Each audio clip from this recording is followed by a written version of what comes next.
Assalamualaikum warahmatullahi wabarakatuh. Salam sahabat Jundu Channel dimanapun berada. Alhamdulillah semoga senantiasa dirahmati oleh Allah Subhanahu wa Ta'ala. Kembali lagi bersama Ana dari Robi di tayangan Jundu Channel pada program-program kisah-kisah teladan. Udah lama juga nih gak ketemu ya. Nah, kali ini Ana akan menceritakan sebuah kisah waliullah dari seorang syekh imam besar atau seorang waliullah dari India, yaitu Syekh Ad-Dahlawi.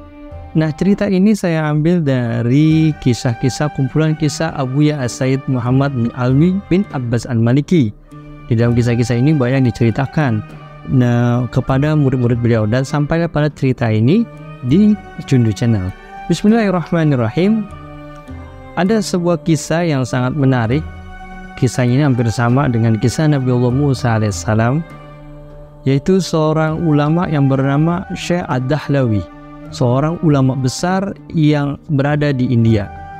Syekh Ad-Dahlawi ini juga pengarang kitab Hujjatul Al-Balighah dalam ilmu hadis. Beliau adalah ulama India yang terkenal karena kewaliannya. Luar biasa, Masya Allah. Diceritakan pada suatu waktu, Syekh Ad-Dahlawi ini berdebat dengan kaum syekh yang beragama Buddha, yaitu agama yang dianut mayoritas penduduk India ini. Mereka berargumentasi dan berdebat. Akhirnya kaum syekh ini tidak puas kalau hanya berargumentasi. Akhirnya kaum syekh ini menantang Syekh Ad-Dahlawi ini untuk mengadu kesaktian.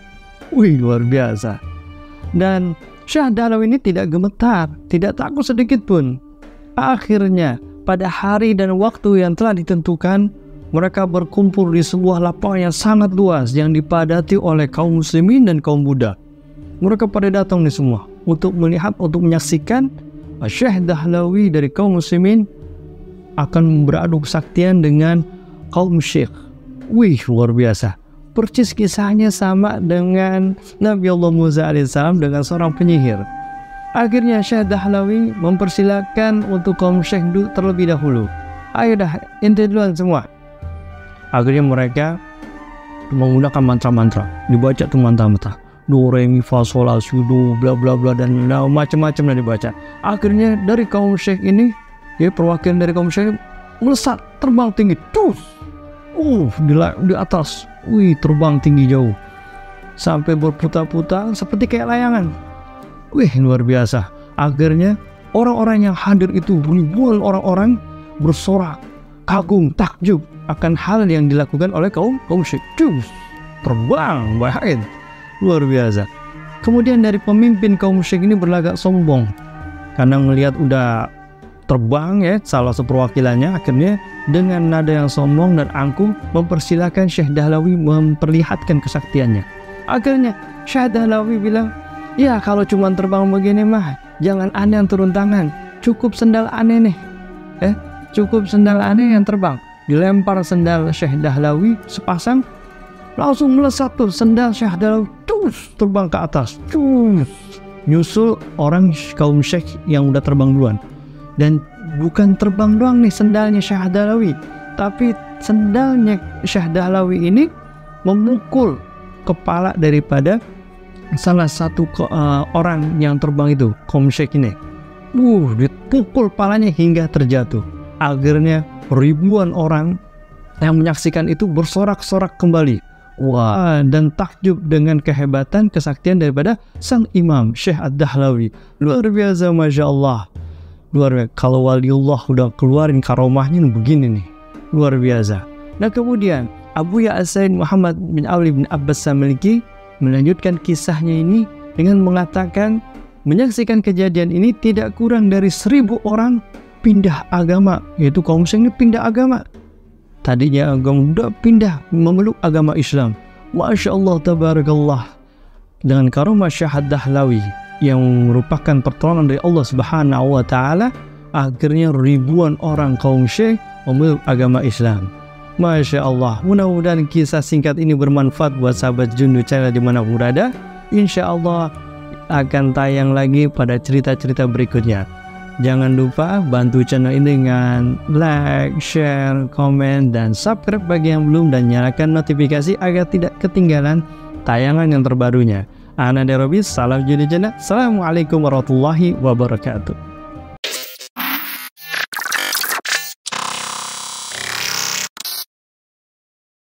Bismillahirrahmanirrahim. Allahumma salli wa sallim ala sayyidina Muhammadin wa ala ali sayyidina Muhammad wa an Abil Abbas Abdullah ibn Abbas bin Abdul Muttalib radhiyallahu anhuma an Rasulillah sallallahu alaihi wasallam, bahwasanya Rasulullah sallallahu alaihi wasallam bersabda, Inna Allah Ta'ala katabal hasanatin wa sayyiatin summa baina zalik.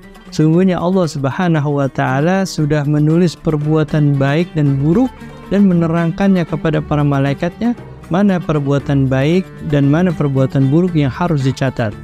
Faman hamma bihasanatin falam ya'malha katabahallahu tabaraka wa ta'ala indahu hasanatan kamilatan. Nah, barang siapa nih yang punya niat baik kemudian tidak dikerjain tuh niat baiknya, maka Allah catat tuh menjadi satu amal kebaikan yang sempurna. Masya Allah, luar biasa. Wa in hamma biha fa'amilaha katabahallahu indahu asyara hasanatin. Barang siapa yang punya niat baik kemudian dikerjain, maka Allah Subhanahu wa Ta'ala mencatat menjadi 10 kebaikan, bahkan bisa mencapai ila sab'i mi'adafin, yaitu bisa mencapai 700 kali lipat, bahkan bisa lebih, ila ad'afin kasiratin, berlipat-lipat ganda tuh. Luar biasa, Masya Allah, kasih sayang Allah Subhanahu wa Ta'ala kepada hambanya. Tuh, punya niat baik dikerjain, dahsyat dapatnya. Wa in hamma bisayyi'atin walam ya'malha katabahallahu indahu hasanatan kamilatan. Dan barang siapa yang punya niat buruk tapi nggak dikerjain tuh niat buruknya, maka Allah Subhanahu wa Ta'ala mencatat menjadi satu amal kebaikan yang sempurna. Dahsyat, luar biasa. Punya niat buruk gak dikerjain, masih dapat satu amal kebaikan yang sempurna. Wa in hamma biha fa'amilaha katabahallahu indahu sayyi'atan wahidatan. Barang siapa yang punya niat buruk kemudian dikerjain tuh niat buruknya, maka Allah gak mencatat tuh menjadi 10 keburukan, tapi katabahallahu sayyi'atan wahidatan. Allah catat tuh menjadi satu keburukan, satu catatan kejelekan. Udah gitu ditungguin lagi sampai dia bertobat. Maha kasih sayang Allah Subhanahu wa Ta'ala. Muttafaqun alaih. Mudah-mudahan bermanfaat buat sahabat Juno dimanapun berada. Assalamualaikum warahmatullahi wabarakatuh.